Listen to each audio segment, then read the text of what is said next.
Can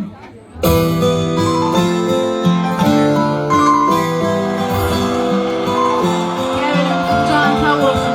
Şunlar var bir arada.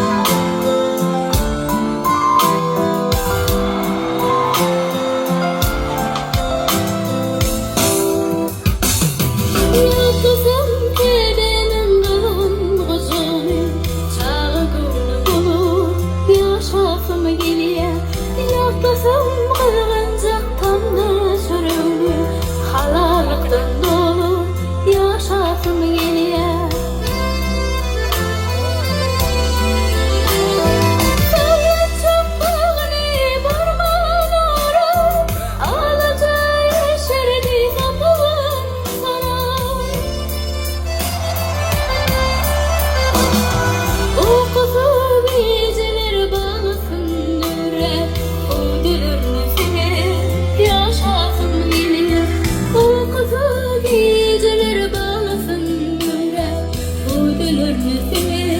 Yaşasım geliyor, mehrimdir kanı.